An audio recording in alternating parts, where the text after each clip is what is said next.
हाँ जी, अपने पाठ को आगे बढ़ाते हैं। हाँ, तो भक्तिन के हरे भरे खेत, अब जो भक्तिन ने अपनी मेहनत से जो कुछ भी बनाया था, जैसे उसके हरे भरे खेत, मोटी ताजी गाय भैंस, फलों से लदे हुए पेड़ों को देखकर अब उसके जेठों के मुंह में पानी आना स्वाभाविक था।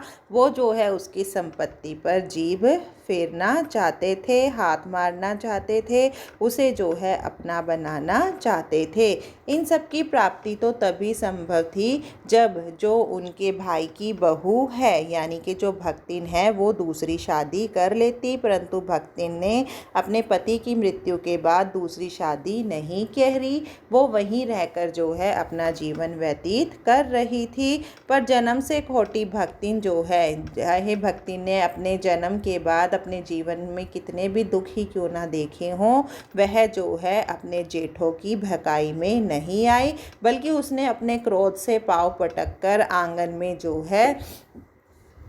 में तेज गति का वेग ला दिया और उनको कहा कि हम कुकुरी बिलारी न हो, यानी कि मैं कोई कुतिया बिल्ली नहीं हूँ। हमार मन पुसाई तो हम दूसरों के जाब नहीं, जब तक मेरे मन में नहीं आएगा तब तक मैं किसी और से शादी नहीं करूँगी। तय तुम्हारा पचे की छाती पे हो रहा भुजुब और राज करब समझू रहे, मैं तुम लोगों की छाती पर ही जो है चने बुनूंगी और तुम्हारे ऊपर ही राज करूंगी। समझ में आ गई है मेरी बात? उसने ससुर अजिया ससुर, पति के बाबा और जाने कै पीढ़ियों के ससुर गणों को उपार्जित जगह जमीन में से सुई की नोक के बराबर देने की उदारता नहीं दिखाई। मतलब जितनी भी भक्तिन की संपत्ति थी, भक्तिन ने उसमें से किसी को कुछ भी नहीं दिया। इसके अतिरिक्त भक्तिन कहती है, चाहे किसी गुरु से मंत्र फुकवा दो, चाहे कोई कंठी माला पहना दो या अपने बालों को जो है दान कर दो, मैं तुम्हें कुछ भी नहीं दूंगी। भविष्य में संपत्ति को सुरक्षित रखने के लिए उसने अपनी छोटी लड़कियों की भी शादी कर दी और उन्हें ससुराल भेज दिया। पति के चुने हुए, यानी कि जब बड़ी बेटी की शादी जिस दामाद का चुनाव पति ने किया था, उस दामाद को जो है भक्तिन ने घर जमाई बनाकर अपने पास रख लिया था। और इस प्रकार तीनों बेटियों की शादी करने के बाद जो है भक्तिन के जीवन के तीसरे अध्याय का आरंभ हो जाता है। भक्तिन का दुर्भाग्य भी उससे कम हटी नहीं था, यानी कि जो भक्तिन का दुर्भाग्य था, वह जो उसका बुरा भाग्य था, वह भी भक्तिन की तरह ही जिद्दी था। इसी से किशोरी से युवती होते ही, जैसे ही उसकी बड़ी बेटी बड़ी हुई, बड़ी लड़की भी विधवा हो गई। जैसे जैसे छोटी उम्र में बेटी का विवाह कर दिया था, अब जैसे जैसे उसकी बेटी बड़ी होने लगी थी, जैसे ही उसने किशोरावस्था में प्रवेश किया, उसकी बेटी भी विधवा हो गई। और भाई की बहू से पार न पा सकने वाले जेठों और काकी को परास्त करने के लिए कटिबद्ध जिठोत ने आशा की एक किरण देख पाई कि जैसे हमने अपनी भाई की बहू से तो संपत्ति हड़प नहीं पाए थे, अब जो है उन्हें एक आशा की किरण दिखाई देती है, उसकी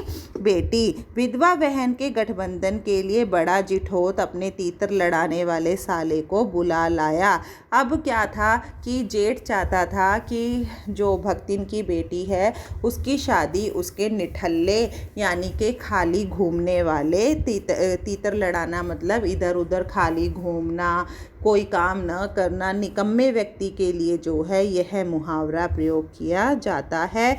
तो वह अपने साले को बुला लाता है, क्योंकि उसका हो जाने पर अगर उसकी शादी भक्तिन की बेटी से हो जाती है तो भक्तिन की जो संपत्ति है उन पर उनका अधिकार हो जाएगा। भक्तिन की लड़की भी माँ से कम समझदार नहीं थी। जैसे भक्तिन समझदार थी, वैसे ही उसकी बेटी भी बहुत समझदार थी। इसी ने उसने वर को नापसंद कर दिया, उसने जो है जेठ के साले को नापसंद कर दिया।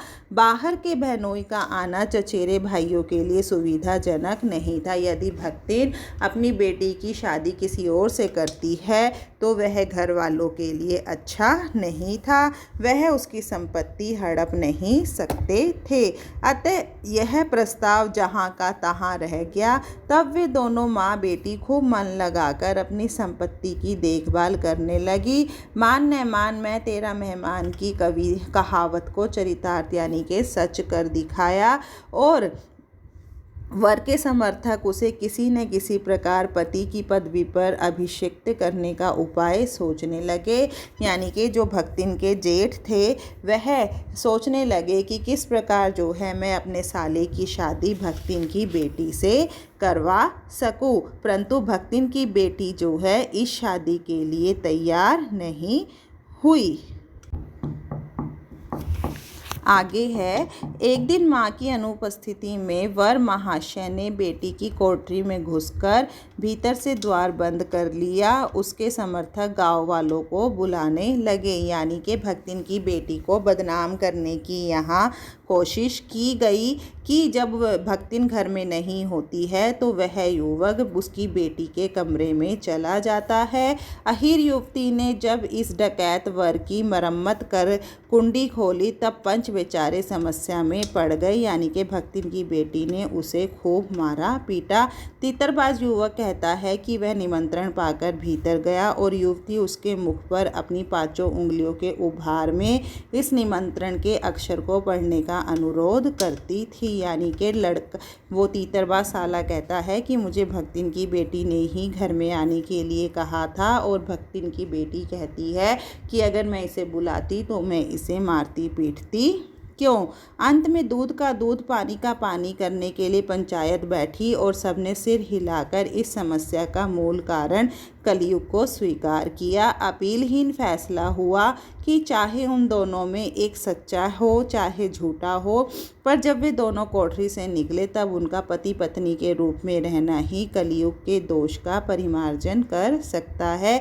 यानी कि जो उसके ऊपर कलंक लगा है उस कलंक से उसे मुक्ति जो है शादी करके ही मिल सकती थी। अपमानित बालिका ने होठ काटकर लहू निकाल लिया और माँ ने आगन्य नेत्रों से गले पड़े दामाद को देखा। संबंध कुछ सुखकर नहीं हुआ क्योंकि दामाद अब निश्चिंत होकर तीतर लड़ाता था और बेटी विवश क्रोध में ही जलती रहती थी। लड़का पसंद नहीं था जिसके कारण जो है माँ और बेटी अब क्रोध की अग्नि में निरंतर जलते रहते थे।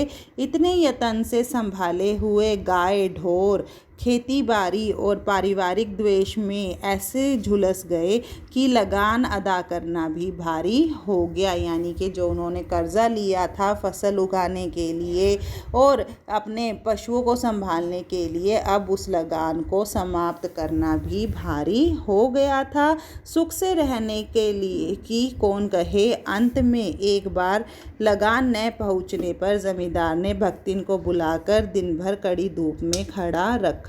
वह अपमान तो उसकी कर्मठता में सबसे बड़ा कलंक बन गया। यानी कि भक्तिन ने अब तक जो अपना जीवन इतनी परिश्रम से इतनी मेहनत से इतनी कड़ी लगन से जो कुछ उसने बनाया था वह सब उससे अब दूर चला गया और जमींदार ने भी जो है उसे सजा के रूप में धूप में खड़ा कर दिया जो भक्तिन के लिए एक कलंक के समान बन गया। अतः दूसरे ही दिन भक्तिन कमाई के विचार से शहर आ पहुंची। अब भक्तिन जो है अपने कर्जे को चुकाने के लिए अपने ऋण को चुकाने के लिए जो है पैसे कमाने के लिए जो है शहर की तरफ आ जाती है और वो यहाँ आकर अब क्या करती है वो हम अपने आगे के पाठ में पढ़ेंगे।